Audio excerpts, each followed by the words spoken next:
देखिए, करते रहिए तब तक जब तक आप उसको ट्रांसेंड ना कर जाएं। एक वक्त आएगा आप उसको ट्रांसेंड कर जाएंगे। करने का जो वायरस होता है ना, वो बहुत आसानी से नहीं जाता है। डूइंग बहुत डिफ़िकल्ट वायरस है, बहुत ज़्यादा हमारे अंदर पड़ा होता है, तो हमको लगता है करना है, करके ही चीज़ें होंगी। तो इसीलिए जब हम कभी कभी कुछ करते हैं तो हम थोड़ा अपलिफ्टेड भी फील करते हैं, क्योंकि हम उस अलाइनमेंट में होते हैं कि हमने कुछ किया भाई चलो। तो कुछ लोग शुरू में ना करने से डिप्रेस्ड होते हैं, जैसे कई लोग घरों में थे कुछ करने को नहीं, डिप्रेस्ड हो गए। कुछ करने को नहीं तो चलिए अखबार ही ठीक करते हैं। अब अखबार ठीक कर रहे हैं, फिर ठीक करते करते पुराने अखबार पढ़ने भी हैं, तमाम काम ऐसे करते रहेंगे। घरों में खाली बैठे लोग अचानक थोड़ी देर में लगेगा चलो कुछ करते हैं, करके, क्योंकि करने का इतना हमारे अंदर वो कंडीशनिंग पड़ी हुई है।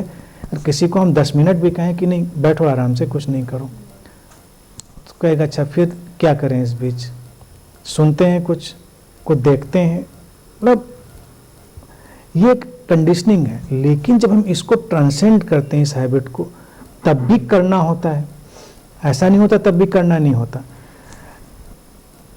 लेकिन तब वो करना एक हैपनिंग की तरह होता है। देखिए, मैं इस टीचिंग को जीने के साथ कि सब हैपनिंग है, करता कोई नहीं, मैं भी कुछ नहीं करता, लेकिन जब पर्सनल लाइफ में कोई मुझे देखेगा, जो लोग देखते हैं मैं कुछ कर ही रहा हूँ लगातार,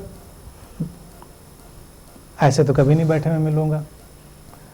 तो all the time doing something, लेकिन डूइंग नहीं है वो, डूइंग का आइडिया है,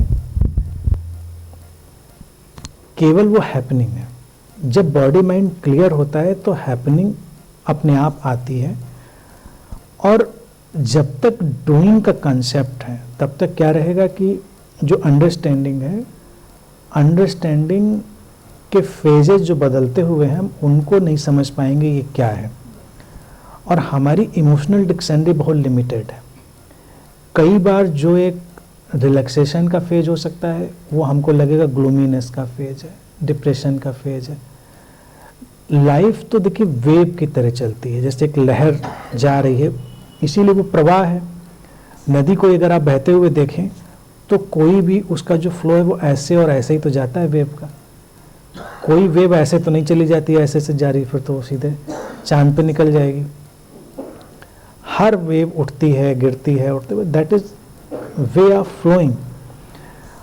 हमारा माइंड इंटरप्रेट करता है कि जब कोई चीज़ श्रिंक होती है, यानी कि वो डाउन उसमें फेज में होती है, तो हमको लगता है ये नेगेटिव है, ये डिप्रेसिव है। और इसका लिंक है हमारे डूइंग माइंड से, जो डूइंग की हैबिट है उससे। जब हम उससे डिटैच हो जाते हैं तो जो लो जाने का फेज है वो बस केवल लो जाने का फेज है, वो एक डिटैच्ड फेज है। उसके बाद फिर एक अप जाएगी वेव, फिर वो लो जाएगी, फिर अप जाएगी, चलता रहेगा। लेकिन हमारे लिए वो प्रॉब्लमेटिक नहीं है। कितना भी कोई एनलाइटेंड नॉलेजफुल व्यक्ति हो, बिल्कुल जिसको हम बुद्धा कहते हैं, उसके अंदर भी यही फेजेज चलते हैं कि एक टाइम वो बहुत लुमिनस है, जब सारी बात करें, एक टाइम बिल्कुल ब्लैंक है, कुछ नहीं है, और फिर नेक्स्ट टाइम जैसे ही आप उसको आप जब मुझसे इंटरेक्ट कर रहे हो या मैं किसी से भी इंटरेक्ट कर रहा हूँ तो सारी चीज़ें अवेलेबल हैं,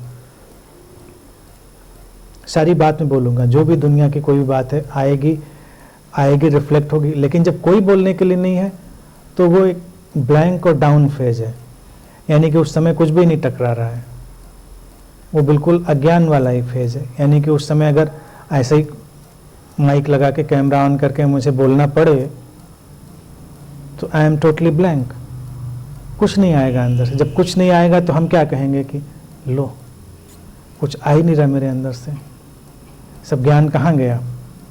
ज्ञान कहीं नहीं गया। वो ज्ञान तो कॉन्टेक्स्ट में है, यानी कि उसकी नीड है तो वो रिफ्लेक्ट होगा, नीड नहीं है तो रिफ्लेक्ट नहीं होगा। रियलाइजेशन का मतलब क्या होता है कि ज्ञान तब रिफ्लेक्ट हो जब उसकी नीड हो। महाभारत में इसीलिए देखिए 2 कैरेक्टर थे, कृष्ण और एक कर्ण। कृष्ण को हमने कहा कि वो एक मास्टर पूर्ण अवतार की तरह, उनका ज्ञान अगर हम देखें तो वो वक्त पर आता है, युद्ध उनका वक्त पर आता है, बाकी तो नॉर्मल अपनी लाइफ लीड कर रहे हैं। कर्ण ने सीखा, बहुत कोशिश करके पकड़ा, साधा एक एक चीज़ को, तो उसको कहते हैं एक श्राप मिल गया कि जब सबसे ज़्यादा ज़रूरत होगी तुम्हारा ज्ञान तुम्हारे काम नहीं आएगा। तो लो कर लो बात, तो सीखा ही काहे के लिए था जब काम नहीं आएगा, सबसे आड़े वक्त पे काम नहीं आएगा। जब तीर चलाने की ज़रूरत है तो तीर चला रहे हैं, जब जान पे बनी है कि हम मरने वाले हैं तो सबसे ज़्यादा ज़रूरी था, तब काम नहीं आएगा।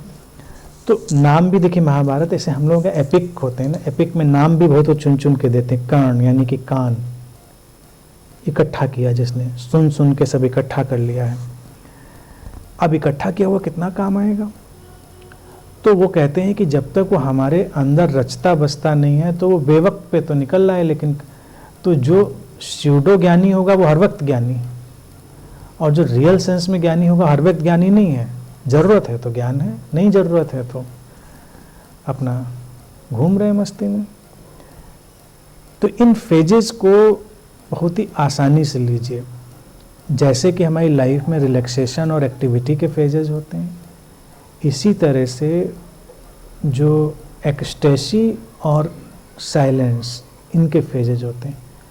कोई भी इंसान 24/7 एक्सटेटिक नहीं होता, ये केवल एक स्यूडो कॉन्सेप्ट डाला गया लोगों के अंदर तमाम गुरुओं के माध्यम, जो कि वो जानते ही नहीं उस चीज़ को। वो कहेंगे कि परमानंद आ जाता है, हम परमानंद में रहते हैं। तो उनसे पूछे कैसे परमानंद करते हैं? 24/7 परमानंद में रहते हैं। 24/7 दुनिया में कोई भी इंसान परम आनंद में नहीं रहता। ये शरीर उसी का उसी समय डिस्ट्रॉय हो जाएगा। This body mind is not design to take that much परमानंद। जब उसका एक व्हील घूमेगा, फेज आएगा, तो आप एक्सटेटिक फील करेंगे। लेकिन जब वो डाउन जाएगा तो डिप्रेशन नहीं है, ये वो हमारी हैबिचुअल इंटरप्रिटेशन है, थोड़ा उसको वॉच करेंगे। वो एक फेज है, शायद अभी अंडरस्टैंडिंग का एक चैप्टर उसमें और आना है। जब धीरे से वो चैप्टर और आएगा तो वो नॉर्मल हो जाएगा, उसमें प्रॉब्लम नहीं रहेगी, आप कूल हो जाएंगे, पीसफुल हो जाएंगे। तो ये एक रियलिस्टिक फ्लो है। तो कभी भी किसी अनरियलिस्टिक चीज़ की तलाश नहीं करिए। अनरियलिस्टिक चीज़ ये है कि हमेशा वो चीज़ रहेगी, हमेशा नहीं रहेगी, हमेशा कोई चीज़ नहीं रहती। लेकिन इमोशनल डिक्शनरी को एक्सपेंड करें। कभी कभी आप जो चीज़ फील करते हैं उसके बहुत सारे मतलब होते हैं, लेकिन हमारा मन देखिए क्या है, केवल उदासी को जानता है, प्रसन्नता को जानता है। अगर हम खामोश हुए तो दूसरे ही नहीं, हमको भी लगने लगता है कि मैं उदास हूँ शायद, लेकिन मैं उदास नहीं हूँ, मैं अभी खामोश ठहरा हूँ। इसके बहुत सारे कलर्स हैं, उस ठहराव के कौन से कलर में हम एंट्री कर रहे हैं हमें नहीं पता, बट ये उदासी नहीं है, उसको पुरानी आदत से थोड़ा सा बाहर लाएंगे और इस डूइंग को थोड़ा रजिस्ट करेंगे। कभी कभी अगर कभी कभी लगता है कि नहीं ये करने से ही होगा, तो थोड़ी देर के लिए छोड़ देंगे, कहेंगे ठीक है चलो अभी नहीं करते हैं, अभी क्रिया योग नहीं करते, अभी हम सारा आराम से बैठें। तो वो जो डूइंग का वायरस है वो थोड़ा साइलेंट होगा धीरे धीरे। और ये बहुत पुरानी हैबिट है, उसको जाने में वक्त लगेगा। फिर लाइफ के नेचुरल फ्लो को एक्सेप्ट करेंगे। नेचुरली बहुत सारी चीज़ें आएंगी, फिर नेचुरली विजडम आएगी, नेचुरली एक्सटेसी आएगी, और सब बहुत ब्यूटीफुली मूव करेगा। तो आपकी जब डूइंग पकड़े तो थोड़ी देर रुक जाएंगे, इस समय कुछ नहीं करेंगे।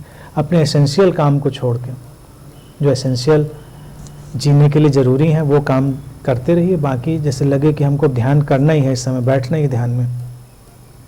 यूँ तो मैं भी बैठने के लिए कहता हूँ, लेकिन मेरा जो बैठने का तरीका था उसमें कुछ करने के लिए मैंने बोले नहीं था। दीक्षा भी जब ली थी तब भी मैंने नहीं बोला था कि कुछ करना है, मैंने कहा शांत बैठना है, तो उसमें कुछ कंपल्सन नहीं है। लेकिन जब करने की कोई चीज़ पकड़े कि हम ये करेंगे, तो थोड़ी देर खामोश होकर बस वॉच करते रहिए कि क्या चल रहा है अंदर हमारे। फिर वो जब ख़त्म हो जाएगा तब भले ही करें, तब भले ही करें, तो करने का एक अलग फेज आएगा।